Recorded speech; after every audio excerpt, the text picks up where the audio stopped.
Hi everybody. This is my second video for dealing with my gastric bypass. Um, I am scheduled after March 25th for a RNY gastric bypass.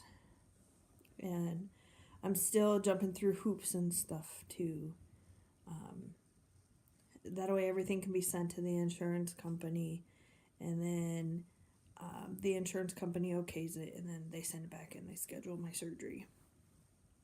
So started this journey on December 11th, and I weighed 262, and I weighed myself around the 15th of January, and I was 253. So I'm getting ready to go to the doctor tomorrow. I go and I see a psych doctor. And basically, you have to go see the psych doctor because they want to make sure that you're mentally competent to make the decision to have the surgery. And you know what you're getting yourself into. And that way, if you're on depression meds or anything like that, then they could change your meds. Instead of being like long-acting release, they have to go more immediate release because you don't have a normal stomach like everybody else, and you can't absorb your meds like everybody else does. So, and part of my vitamin regimen, I've been taking what's it called, biotin, and as you can see, I got little hairs growing. My hair's all growing back. I'm so tickled. I have a ponytail up. This is like, and you can see right here,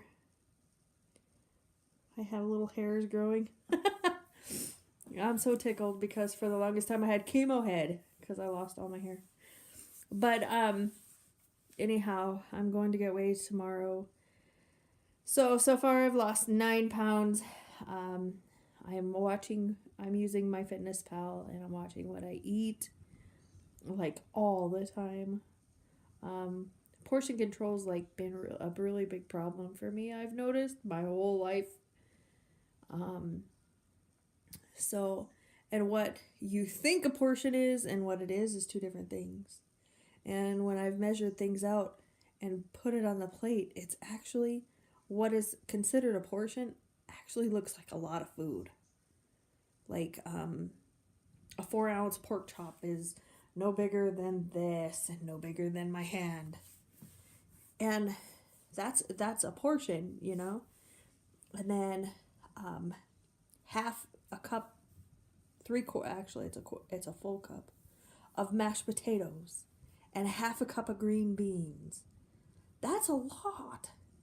When you put all of that on the plate together, and I use a plate that probably not a standard dinner plate. I don't use those. I use the littler salad plates.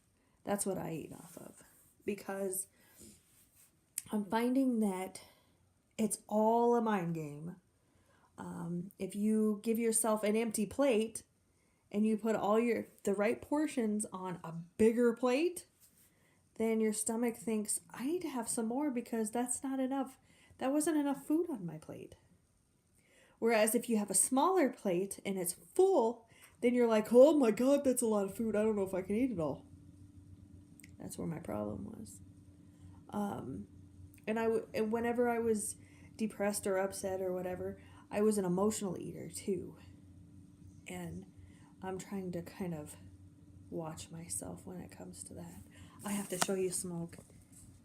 See, look, there's the smoke at the end of my bed. And up on Chelsea's beanbag chair, her beanbag couch, there's the duck. He likes to sleep right there. He's such a goofy cat. Anyway, I'm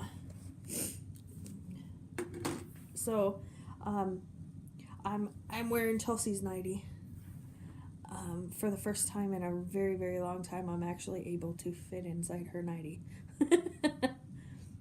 Usually mine are too big for her and hers are too small for me. So I'm really, really proud of myself. And I went to the doctor the other day and I asked to use their scale to be weighed. And they were going to make me wait a half an hour on a nurse to come get me and weigh me. And I got mad. I was like, you know what? I am not sitting here for a half an hour to wait on a stupid nurse to come and get me because it's a nurse's visit. And the hell it is. I just want to borrow your scale. That's all. It don't need to be documented because it'll be documented later. So I got irritated and got up and walked out of the doctor's office. But I have a psych appointment tomorrow and they'll weigh me at my psych appointment. So it's not a big deal. And I've really been fighting the urge to go and buy a scale because then I'm gonna be on that stupid scale every day weighing myself, and numbers aren't important. It's inches that are important. You know, you might not see it so much in your numbers, but you'll see it more in your inches. You know, muscle weighs more than fat.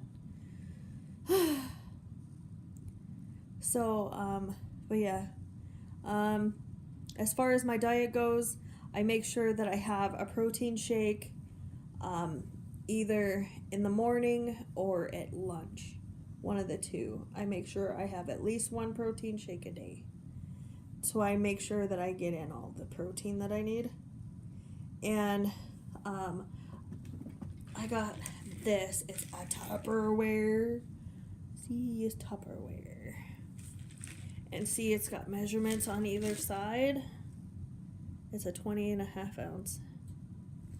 So, I decided to start drinking out of that.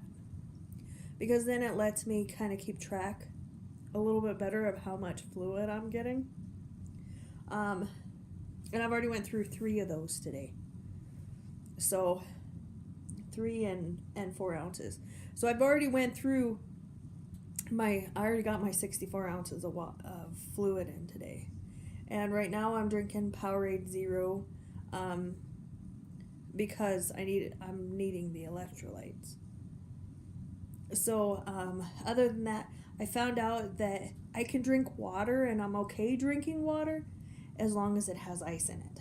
So, I make sure I keep a 6-pound bag of ice in the freezer and drink water. That's how I drink my water. I've cut soda totally out of my diet. I don't like soda anyway because it makes me feel yucky.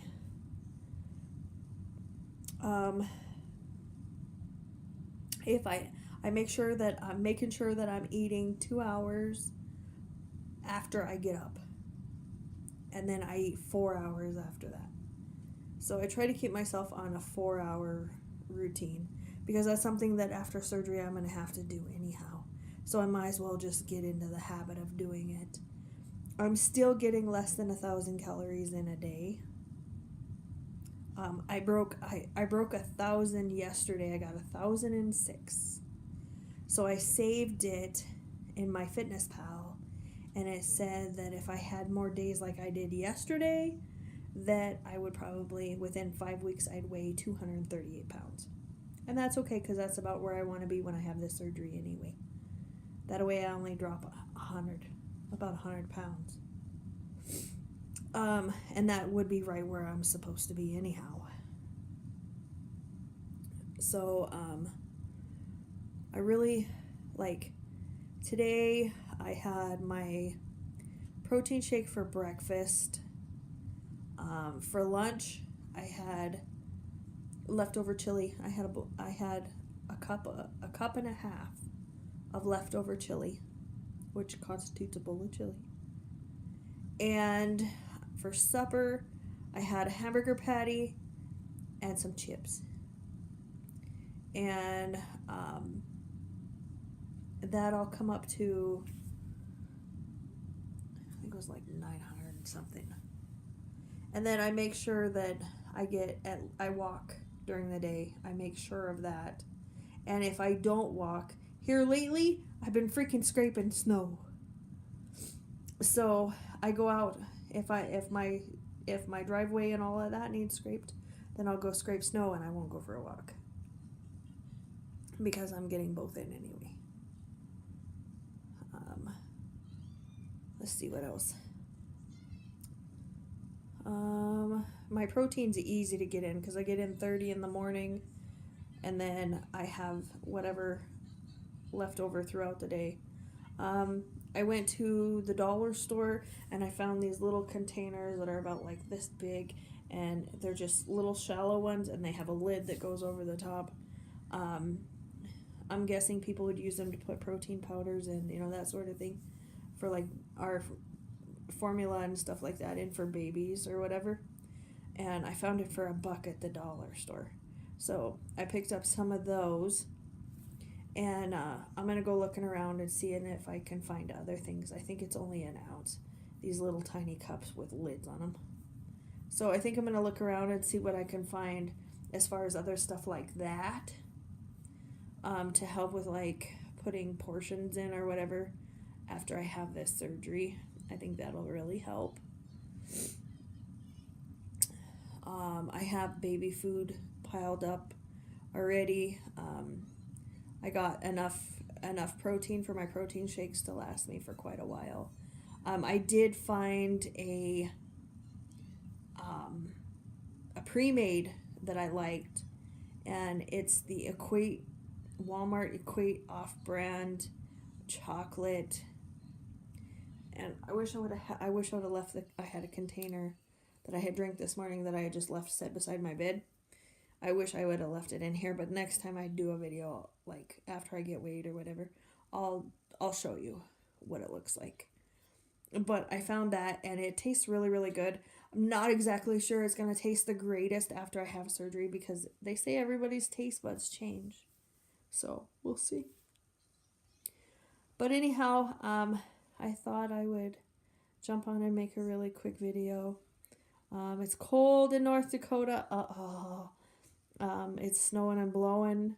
Well, we got 5 inches of powder just a couple days ago. And then now the wind come up and it's between 30 and 40 mile an hour winds. So it's creating a ground blizzard. I can't see from my condo over to the next one over across the cul-de-sac. I can't even see it. So it's nasty. So, and snow drifts have already piled up. I'm not exactly sure I'm going to be able to get my kid off to school in the morning to get on the bus because I don't know that I'm going to be able to get back out of my garage. But anyhow, thanks for your time, and I will update more soon.